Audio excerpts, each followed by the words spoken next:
धाकड़ खबर, बेखौफज़ुमा बेबाक अंदाज। धाकड़ खबर में आपका स्वागत है। मैं आपके साथ हूं अकरम रईस खान, लेकिन हाजिर हूं आपके सामने धाकड़ समाचार पर, क्योंकि आप लोग जान ही रहे हैं कि 2024 का चुनाव आने वाला है। तो ठीक 2019 की तरह साजिशें शुरू हो गई हैं। फिर से एक बार धाकड़ खबर को बंद करने का, हैक करने का प्रयास जारी है। उस प्लेटफॉर्म पर हम काम नहीं कर पा रहे हैं, तो लगातार धाकड़ समाचार पर ही आपके सामने हाजिर हैं। तो आज जो ताजा मुद्दा लेकर आपके सामने हाजिर हुए हैं वो है मोदी सरकार के इतिहास से जुड़ा हुआ, क्योंकि इतिहास से बड़ा मोदी सरकार को प्यार है। अभी तक देखने में आता था कि मोदी सरकार हो, उनके मंत्री हो, वो कभी कोई नामकरण करके इतिहास को मिटाने, बदलने या नया इतिहास गढ़ने की कोशिश करते थे।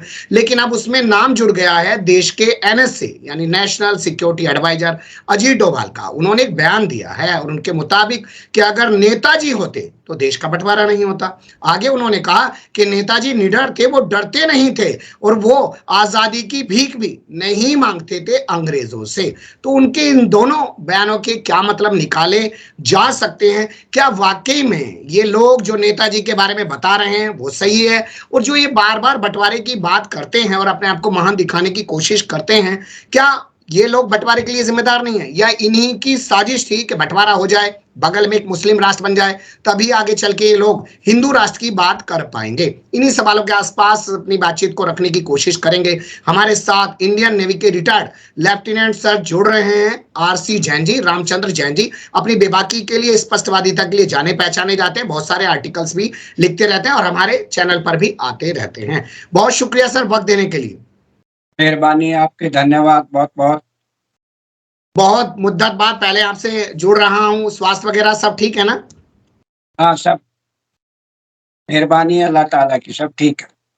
जो बयान अजीत डोभाल जी ने दिया है, क्योंकि मैं कह रहा हूं और तमाम तरफ जो है बातें चल रही हैं कि अभी तक तो प्रधानमंत्री या उनके तमाम मंत्री इस तरीके के बयान दिया करते थे, लेकिन एक ऑफिसर की सीट पर बैठा हुआ व्यक्ति भी अगर इस तरीके के बयान दे रहा है तो इसे कैसे देखा और समझा जा सकता है?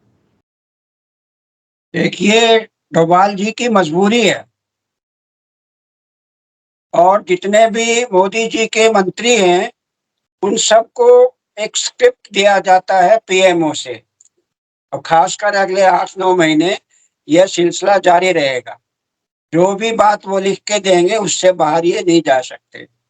रही बात बंटवारे की, मैं तो शुरू से कहता हूं कि सुभाष चंद्र बोस निर्भीक थे, महान लीडर थे, लेकिन आरएसएस और हिंदू महासभा के विरोधी भी थे, क्योंकि वो नहीं चाहते थे कि ये देश हिंदू राष्ट्र बने, ये देश एक मिलकर रहे, हिंदुस्तान की जो अपनी पहचान है वो बनी रहे।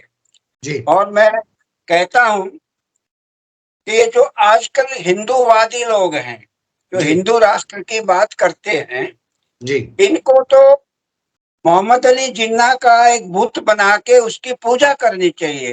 राम मंदिर के समान उसका बड़ा मंदिर बना के इनको पूजा करनी चाहिए। जी क्योंकि अगर वो अपना अलग से पाकिस्तान की बात नहीं करते तो आज इनका हिंदू राष्ट्र के लिए मुंह उठाने की जरूरत नहीं होती। ये सामने इतना बड़ा बातें नहीं कर सकते कि हर बात पर जो है हिंदू मुसलमान ये नहीं करते। मैं तो आज भी चाहता हूं कि ये जी लोग अखंड भारत की बात करते हैं, ये जी अच्छी बात है, हम्म लेकिन दो मुंह हैं। एक तरफ अखंड भारत की बात करते हैं, दूसरे तरफ करते हैं कि मुसलमान रहित भारत, जी मुसलमान मुक्त भारत। ये हम्म मुमकिन नहीं है, नामुमकिन है। ये जी कितना भी जोर लगाएं, लेकिन अभी 7-8 महीने जब तक लोकसभा के चुनाव नहीं आते, या जी नवंबर में शायद मुमकिन है कि हम्म 4-5 स्टेट्स के साथ लोकसभा के चुनाव भी हो जाएं, तब जी तक यही सिलसिला जारी रहे। आपकी बातों से तीन चीजें निकलकर सामने आ रही। पहले आपने कहा कि ये अपने मंत्रियों को स्क्रिप्ट देते हैं, तो सवाल यहाँ पे ये पैदा होता है कि क्या अब अजीत डोभाल को भी स्क्रिप्ट देने लगे और अजीत डोभाल भी इनके मंत्रिमंडल में शामिल मंत्रियों जैसे हो गए? पहला सवाल ये। मंत्रियों का एक स्टेटस है, डोभाल जी का कोई स्टेटस नहीं है। देखिए, 40 दिन से ज्यादा हो गए मणिपुर जल रहा है, जी क्या वो नेशनल सिक्योरिटी की बात नहीं है? जी डोभाल जी ने एक शब्द नहीं बोला, प्रधानमंत्री ने एक शब्द नहीं बोला, लेकिन कभी कभी बंगाल में जो छोटा मोटा घटनाएं हो जाती हैं इधर उधर इक्के दुक्के, उसके बारे में बोलते हैं।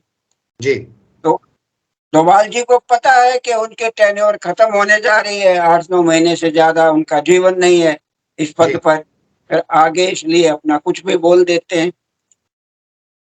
क्या वो अपने लिए और राह हमवार कर रहे हैं? जैसे बहुत सारे लोग रिटायरमेंट के बाद जगह जगह अपने लिए जो है जगह तलाश करते हैं और उसी जब अपना उनका कार्यकाल खत्म होने जाता है तो इस तरीके की बातें करने लग जाते हैं, इस तरीके के फैसले देने लग जाते हैं। मैं नहीं समझता उनको कोई जगह मिलेगी किसी भी जी सरकार में, चाहे वो विपक्ष की सरकार हो या भाजपा की भी हो, जो मुझे नहीं लगता किसी भी हालत में सरकार आएगी, उनको जगह नहीं मिलेगी, क्योंकि उनके कार्यकलाप से जो जिस प्रकार के वो बयान दे रहे हैं, आज तक कोई समस्या हल नहीं हुई है, किसी भी प्रकार की नहीं हुई है। उनके कश्मीर के कार्यकाल बारे में। में ठीक। कश्मीर के बारे में नहीं बोलते, वहां इतना आतंक हो रहा है, आज भी हो रहा है, कल परसों भी 4-5 पकड़े गए या कुछ मारे गए, जी वहां नहीं बोलते हैं। इनको जो पीएमओ कहता है वही बोला जाता है, और पीएमओ जिस दिन कहेगा थैंक यू वेरी मच, मेहरबानी बहुत, आप जाइए, ये अपना बिस्तरा उठा के चल देंगे। बिल्कुल सही आप कह रहे हैं कि जिन मुद्दों पर बोलना चाहिए, मणिपुर जल रहा है, कश्मीर में तमाम तरीके की चीजें हो रही हैं, वहां पे बोलते नहीं है, लेकिन जो पीएमओ कहता है वो ही बोलते हैं। और जब पीएमओ कहेगा कि टाटा बाय बाय, तो ये बिस्तर उठा के अपने घर की तरफ निकल लेंगे। दूसरा मुद्दा उठाया आपने कि जो पूरा भगवा गैंग है, जो रात दिन हिंदुत्व की बात कर रहा है, हिंदू राष्ट्र की बात कर रहा है, इन्हें जिन्ना का मंदिर बना लेना चाहिए, रात दिन उसकी पूजा करनी चाहिए, क्योंकि वो अगर बगल में एक जो है मुस्लिम राष्ट्र बनाने की बात नहीं करता, तो ये लोग हिंदू राष्ट्र बनाने की बात नहीं कर सकते थे। इस बात को थोड़ा और मैं चाहता हूं आप विस्तार दें। देखिए, आज हालांकि जो हिंदूवादी हैं और ये कहते हैं कि हमारे बीजेपी की सदस्यता जो है 5 करोड़ हो गई है, तो जी मैं लगा लेता हूं कि हिंदूवादी 10 करोड़ होंगे, चलिए, जो इनकी बात को मानते हैं। अगर आज पाकिस्तान और जो पहले का पूर्व पाकिस्तान, जी बांग्लादेश यहाँ मिल जाए, तो इनकी स्ट्रेंथ कितनी हो जाएगी? जी मैं समझता हूँ 50 करोड़ से ज्यादा हो जाएगी आज के मुसलमान जो भारत में है, पाकिस्तान को और बांग्लादेश को मिला के। जी। तो क्या ये हिम्मत कर सकते थे, बोल सकते थे? नहीं बोल सकते थे। तो इसलिए इनको तो शुक्रगुजार होना चाहिए मोहम्मद अली जिन्ना का। जी भले ही उनका मंदिर ना बनाए, लेकिन उनके मजार पर जाकर इनको हमेशा फूल चढ़ाने चाहिए, शुक्रगुजार होना चाहिए कि हे भगवान, हे अल्लाह ताला के मालिक, तूने मोहम्मद अली जिन्ना को बनाया, तो आज हम ये बात कर रहे हैं। हालांकि इनका ये ख्वाब कभी पूरा नहीं होगा, जी कभी पूरा नहीं होगा अगले सैकड़ों साल में भी हिंदू राष्ट्र, क्योंकि हिंदू राष्ट्र था ही नहीं कभी। जी। हाँ, तो ये ख्वाब ही देख रहे हैं, लोगों को इस बात में मूर्ख बनाते जा रहे हैं। कुछ लोग बन फंस जाते हैं, कुछ लोग नहीं फंसते। ठीक है, यानी इनका ये ख्वाब कभी पूरा नहीं होगा, कुछ लोग इनकी बातों में फंस जाते हैं और कुछ लोग जो है मूर्ख बन जाते हैं। लेकिन यहाँ सवाल अब ये पैदा होता है सर कि जिस तरीके की तमाम आजकल चीजें चल रही हैं, और आपने कहा कि इनको वहां पे जाके मजार पे फूल चढ़ाने चाहिए, क्या उसी सोच के साथ 2004 में लाल कृष्ण आडवाणी ने जिन्ना को सेकुलर बताया था? जिन्ना अच्छा के अच्छा। बारे में अगर ये पढ़ेंगे तो इनको पता चल जाए कि वाकई में सेकुलर थे। जी उन्होंने कभी हिंदू विरोधी बात नहीं करी, जी कभी हिंदुओं के खिलाफ कोई बात नहीं करी, ईसाइयों के खिलाफ कोई बात नहीं करी, बुद्धों के खिलाफ कोई, केवल उन्होंने पाकिस्तान अलग मांगा था कि भाई हमारा मुसलमानों का एक अलग देश दे दो। तो जी इसका मतलब ये नहीं कि वो हिंदू विरोधी थे, जी तो सेकुलर थे। कहते मैं अपने आप में, मेरे अंदर जितने भी जो हैं, अब ये तो एक वक्त की करामात है कि 1956 में वो Islamic Republic of Pakistan declare हो गया, और जी। आज इनको मौका मिल गया ये कहने का कि भाई शायद जिन्ना सेकुलर नहीं थे, लेकिन मेरे हिसाब से जिन्ना साहब पूरे सेकुलर थे और हर धर्मों का, हर मजहब का वो एहतराम करते थे। ठीक है, अब यहाँ बात करते हैं नेताजी को लेके। पहले ये लोग सरदार पटेल को अपना हीरो बनाने की कोशिश कर रहे थे, अब ये शायद नेताजी पे कब्जा करने की कोशिश कर रहे हैं। उसी के चलते बैन दिया गया है क्या? इनको ये नहीं पता कि नेताजी के खिलाफ आज भी एफआईआर दर्ज है। वो उस समय जो राष्ट्र था, ब्रिटिश इंडिया था, उसका देशद्रोह था उनका। जी। ये खत्म कर दे, इतना ताकत है तो क्यों नहीं उस FIR को क्वाश कर देते।